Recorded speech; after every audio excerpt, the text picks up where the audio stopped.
الحمد لله رب العالمين والصلاة والسلام على رسوله الكريم أما بعد أعوذ بالله من الشيطان الرجيم بسم الله الرحمن الرحيم وأحل الله البيع وحرم الربا. صدر محترم، حکم صاحبان، مشفق اور مربی اساتذہ کرام اور میرے عزیز سامعین، سرمایہ دارانہ نظام ایک مغربی اور معاشی نظام ہے جس میں سرمایہ نجی شعبے کے اختیار میں ہوتا ہے، جس کا سارا نظام سود، جوئے اور سٹے پر ہوتا ہے۔ سود ہی کے ذریعے مغربی طاقتیں پوری دنیا کو تباہ اور برباد کر رہی ہے۔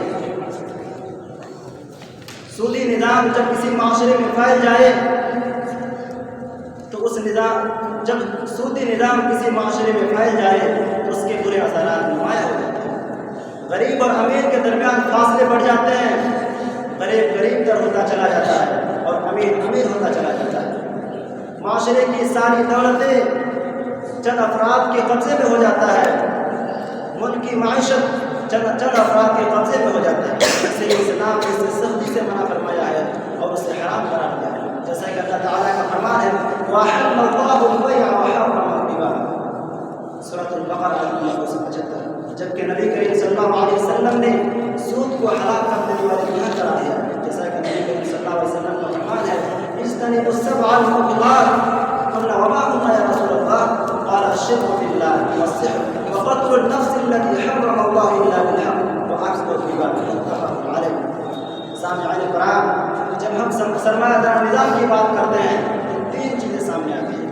نمبر 1 سرمایہ دارانہ شخصیت، نمبر 2 سرمایہ دارانہ معاشرہ، نمبر 3 سرمایہ دارانہ ریاست۔ جہاں تک سرمایہ دارانہ شخصیت کی بات ہے تو بالکل صحیح ہے، کیونکہ اگر کوئی شخص مال و دولت کماتا ہے تو اس کا حق تاثیر وہی ہو سکتا ہے، وہ جہاں چاہے وہاں خرچ کر سکتا ہے، لیکن اسلام نے اسراف اور ناجائز جگہوں میں خرچ کرنے سے منع فرمایا ہے، اور ساتھ ہی ساتھ اس مال میں سے صدقہ کرنے اور زکات نکالنے کا بھی حکم دیا ہے، کیونکہ اس مال کا حقدار فقراء اور مساکین ہوتے ہیں، جیسا کہ اللہ تعالیٰ کا فرمان ہے وَفِي أَمْوَالِهِمْ حَقٌّ لِلسَّائِلِ وَالْمَحْرُومِ، سورۃ الذاریات۔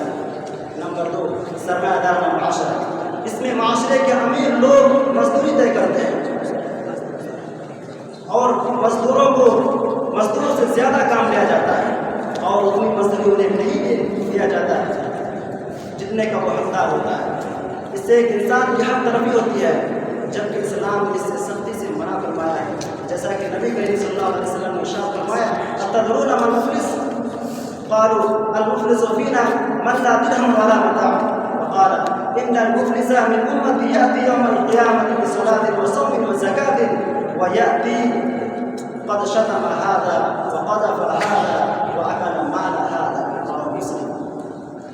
نمبر 3 سرمایہ دارانہ ریاست، اس میں حکومت سرمایہ کے معاملات کو حل کرتے ہیں، جس کی بنیاد بینک اور ٹیکس پر ہوتا ہے۔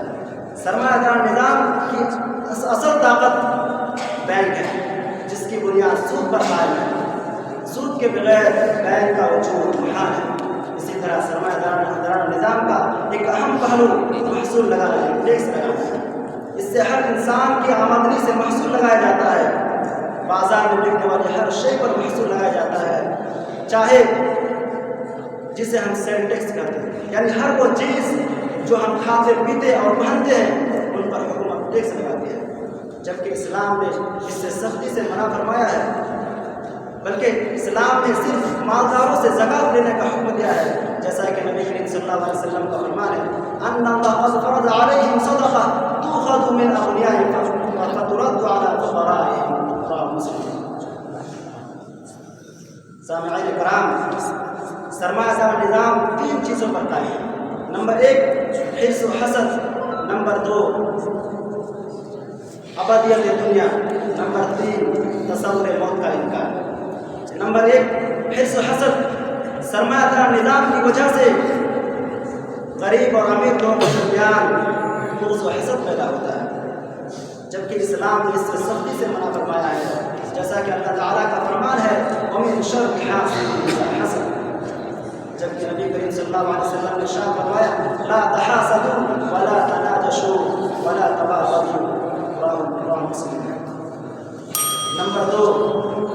هذه الدنيا جبکہ اسلام نے اس کی سختی سے تردید کی، جیسا کہ اللہ تعالیٰ کا فرمان ہے کل من علیہا فان ویبقى وجہ ربک ذو الجلال والاکرام، سورۃ الرحمن آیت نمبر 26-27۔ نمبر 3، تصور موت کا انکار، جبکہ یہ تو کھلی گمراہی ہے، بلکہ ہر انسان کو تو موت کا مزہ چکھنا ہے، کسی کو بھی موت سے چھٹکارا نہیں ہے۔ آخر میں اللہ تعالیٰ سے دعا ہے کہ اللہ تو ہمیں اسلام کے صحیح طور طریقے پر عمل کرنے کی توفیق عطا فرما۔